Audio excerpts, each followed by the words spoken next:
Le 8, hein, si on fait la réduction théosophique de 2024, 2 plus 2 plus 4, ça fait 8.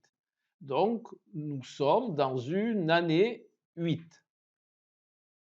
Le 8, dans la numérologie basique, on va dire, ça symbolise la force, l'expansion matérielle, une forme de combativité, une réalisation de ses ambitions, de l'expansion, je vous l'ai dit, de la vie au niveau de la matière et aussi l'argent et une forme de pouvoir. Voilà, ça c'est au niveau de la numérologie basique. Maintenant, au niveau de la numérologie symbolique, regardez bien le 8. Le 8, vous avez pour dire une boule en bas, on dirait un petit peu un sablier, hein. Vous avez une boule en bas, une boule en haut. Voilà. Et dans le, dans le monde initiatique, le bas, c'est le monde de la matière et le haut, c'est ce qu'on appelle les mondes subtils, les mondes non matériels. Voilà. Et le 8, il a cette perception-là. Il a la perception de mettre en relation le monde de la matière avec les mondes subtils.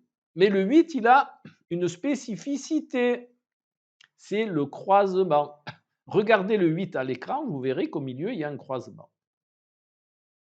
Et le but du 8, c'est de rendre ce croisement fluide pour que l'énergie puisse circuler entre les mondes subtils et les mondes de la matière. D'accord? Ça reviendrait à dire à spiritualiser la matière. Ça, c'est au niveau subtil, au niveau initiatique. Hein. Au niveau plus concret, au niveau de la vie de tous les jours, ça indiquerait le fait de rendre synergiques ces deux principes. C'est-à-dire que le monde de la matière ne doit pas être vécu qu'au niveau de la matière et que les mondes subtils ne doivent pas être vécus qu'au niveau subtil. Il doit y avoir une interaction entre les deux. Et c'est pour ça que une année 8, symboliquement, ça va demander de mettre au concret les perceptions subtiles et les perceptions concrètes de tenir compte des mondes subtils. Alors concrètement, comment on peut faire ça? Comment on peut percevoir cela dans cette année que nous allons vivre? Eh bien, dans un premier temps, ça peut augurer qu'il serait de bonne loi de tenir compte de ce que l'on ressent, le monde intérieur, hein, le monde intérieur donc qui est associé au monde subtil, et de tenir compte de ce monde intérieur pour pouvoir poser dans la matière. D'accord? Ce que l'on va faire ne devrait pas être édicté uniquement par le besoin matériel, mais aussi prendre en compte un besoin plus subtil, c'est-à-dire qu'est-ce que je ressens. Voilà, je veux faire quelque chose, c'est prendre en compte qu'est-ce que je ressens. Et à partir du moment où j'ai défini ce que je ressens, eh bien, ce que je vais mettre au niveau du concret, je vais tenir compte de ce que je ressens. Et bien entendu, c'est toujours dans les deux sens. Vous pouvez le prendre dans l'autre sens, puisqu'on est le 8, la boule d'en haut et la boule d'en bas, avec la fluidité du carrefour. Bien, ça peut vouloir dire, ben voilà, j'ai envie de mettre ça au concret, je veux vivre ça dans le monde concret. Qu'est-ce que je ressens? Vous voyez, vous le mettez dans l'autre sens. Là où ça peut devenir problématique, c'est justement quand vous êtes dans la boule d'en haut ou dans la boule d'en bas, ben, vous n'allez pas tenir compte de l'un ou de l'autre. Vous n'allez faire quelque chose qui est unidirectionnel. Au lieu de tenir compte des deux principes, vous n'allez tenir compte que d'un seul, que d'un seul principe. Voilà. Et ça dans la numérologie, symbolique, c'est vraiment très important. Voilà. Et il faut vraiment garder ça en tête, hein. Regardez bien le 8 que vous avez à l'écran. Vous voyez, il y a ce carrefour au milieu. Et ce carrefour, c'est ce qu'il est utile de rendre fluide pour que chaque boule puisse interagir avec l'autre. C'est-à-dire ne pas mettre une barrière dans ce carrefour. Pourquoi je vous parle de barrière? Parce que dans les lettres hébraïques, la huitième lettre, c'est Et. Et la signification du Et, en tant que lettre hébraïque, c'est la barrière. Et donc, le 8, il demande justement à faire sauter les résistances. Prenez un petit peu un carrefour. Un carrefour, il est bien vécu. Je vais prendre un exemple très concret. Un carrefour, quand vous êtes en voiture, vous arrivez à un carrefour. Le carrefour, il devient agréable quand il est fluide. D'accord? Tout le monde passe à son tour, ça circule bien, c'est impeccable. Quand c'est qu'il devient ennuyeux un carrefour? Ben, il devient ennuyeux à partir du moment où il y a un embouteillage et que ce carrefour n'est plus fluide et qu'on ne circule plus. On reste soit d'un côté du carrefour, soit de l'autre côté du carrefour. Mais on ne peut pas aller là où on veut.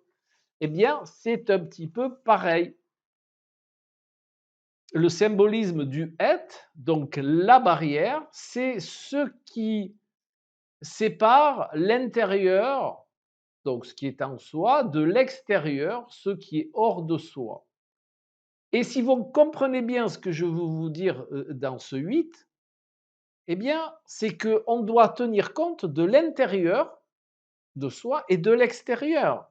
C'est retrouver de la fluidité entre ce que je suis et le monde extérieur. Vous voyez, là, ça prend forme. Hein. En plus, c'est le cas de le dire, ça prend forme. Voilà. Donc, par l'interaction du être, eh bien, on conscientise mieux ce rôle du 8. Et donc, qu'est-ce qui va vous être demandé durant cette année 8? Voilà. Eh bien, ça va vous demander d'être, de prendre conscience de vos besoins intérieurs par rapport aux interactions que vous avez avec l'extérieur. Hein.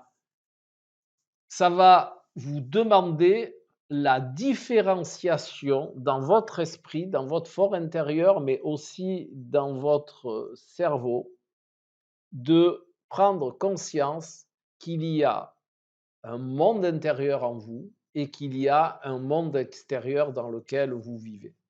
Voilà. Voilà. Et la plus belle, chose que je pourrais vous dire, en plus nous sommes le 1er janvier, la plus belle chose que je voulais vous dire, qu'est-ce qui peut unir le haut et le bas? Qu'est-ce qui peut rendre le carrefour fluide? Eh bien, c'est l'énergie d'amour. Au lieu d'être dans la séparativité qui, dans le symbolisme, est le diable, soyez dans l'amour qui est représenté par l'arcane du soleil, par exemple. Voilà. Mais ce n'est pas l'amour au sens physique, hein? Ce n'est pas l'amour au sens matériel, c'est l'énergie d'amour. Hein? L'énergie d'amour relie. Vous voyez le 8, le carrefour, l'énergie d'amour relie le haut et le bas, le matériel et le spirituel, le matériel et le subtil. Hein? Mais sinon, vous pouvez vivre le 8, genre diable, c'est-à-dire dans la séparativité et dans la désunion. Voilà. Donc, ce qui va vous être demandé dans le 8, eh bien, c'est cette perception-là d'amour pour rendre le carrefour fluide. Voilà. On pourrait aussi regarder le 8 qui va vous demander d'utiliser votre énergie vitale pour unir la matière et le subtil. Voilà. C'est-à-dire et aussi le 8 le de par cette lettre hébraïque, ça va vous demander de vous poser la question: «Où est-ce que je mets une barrière? Où est-ce que mon énergie n'est pas fluide?» Hein? Qu'est-ce qui bloque ce carrefour? Eh bien, tout ça, c'est des questions que vous pouvez vous poser par rapport au 8. Vous voyez que c'est différent du 8 dans la numérologie Avery. Hein. C'est vraiment cette perception de se dire où est-ce que je mets des barrières? Qu'est-ce qui bloque? Où ne suis-je pas fluide? Hein. Parce que quand on n'est pas fluide, on ne peut pas créer. Quand on n'est pas fluide, on ne peut pas se servir de l'entièreté de ses énergies, de ses qualités. Voilà. Pensez toujours à l'image que je vous propose, l'image du carrefour. Un carrefour est agréable quand il est fluide, il devient chiant quand il est embouteillé. Eh bien voilà, cherchez là où vous êtes embouteillé. Hein. Cherchez aussi la relation entre l'intérieur et le monde extérieur. Cherchez aussi la relation entre l'ego et les mondes plus subtils. Voilà. Comment puis-je rendre synergique l'ego et l'énergie que j'ai en moi? Alors cette énergie, vous pouvez l'appeler comme vous voulez. Je vous ai dit, moi, je ne vous donne pas mes perceptions personnelles. Si vous voulez les savoir, vous pouvez m'envoyer un mail, j'y répondrai bien volontiers. Mais que ça soit l'âme, que ça soit l'énergie créatrice, que ça soit ce que vous voulez, cherchez là où vous êtes bloqué, là où vous avez mis des barrières. Voilà.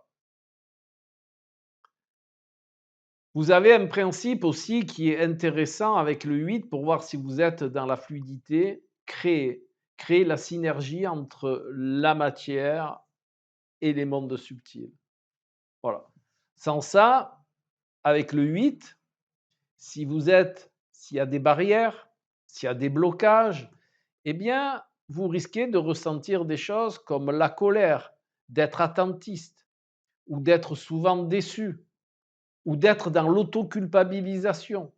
Tout ça, c'est des principes que l'on ressent quand le 8 il n'est pas fluide. Voilà. Donc, vous voyez, vous avez là aussi bon nombre de questions, de questionnements à vous poser. C'est aussi une proposition d'introspection, de maturer un petit peu sur ce que vous vivez, comment vous êtes. Voilà. Et bien entendu, le 8 avec ces 2 aspects-là, eh bien, il peut y avoir aussi une notion de dualité entre ce que vous vivez intérieurement et ce que vous faites extérieurement. Voilà. Après, bien entendu, cette énergie du 8, elle est à recadrer avec la vie de chacun. C'est ce que je fais dans mes consultations ou dans mes suivis initiatiques. On recadre cette énergie du 8 vraiment avec les contextes. On réfléchit ensemble, on se pose des questions ensemble et on voit beaucoup mieux les barrières que l'on pourrait associer à des blocages qui fait que l'énergie ne circule pas bien dans le carrefour du 8. On peut percevoir le 8 de multiples façons. Par exemple, 2 fois 4.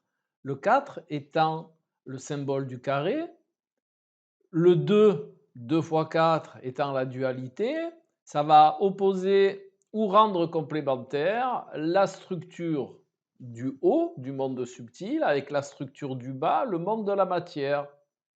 On revient toujours à essayer d'avoir la libre circulation entre la structure subtile et la structure au niveau de la matière. Il y a aussi 5 plus 3. 5 plus 3, c'est la création à partir des 5 sens. Le 5 est 5 sens, le 3, la création. il y a aussi le 6 plus 2. Eh bien là, nous sommes dans la dualité au niveau de la matière. Le 6 représentant la matière, le 2 représentant la dualité. Il y a aussi le 7 plus 1, c'est l'expérimentation personnelle. Le 7, l'expérimentation, le 1, l'entièreté, l'expérimentation personnelle. Et j'ai envie de vous dire que les énergies et les attitudes qui seraient utiles de mettre en place, hormis tout ce dont je viens de vous parler, c'est toujours essayer d'acquérir des connaissances. Pourquoi? Parce que de l'ignorance naît la peur. Quand vous êtes dans la connaissance, il y a beaucoup de peurs qui se dissolvent. Ça, c'est la première chose. La deuxième chose, c'est d'être dans le rire, parce que le rire est un anti-stress, un anti beaucoup de choses. Donc riez, créez des occasions pour rire. Le rire, je dirais que le rire est thérapeutique, anti-stress. On ne se prend pas la tête. En même temps, c'est une énergie, c'est une belle énergie qu'on développe quand on rit. Et troisième principe, bah, c'est l'amour. Alors vous pouvez mettre l'amour au niveau de la matière, mais essayez de regarder l'amour au niveau subtil. Et sur ces 3 belles images, eh bien, je vous dis à tout bientôt. Au revoir.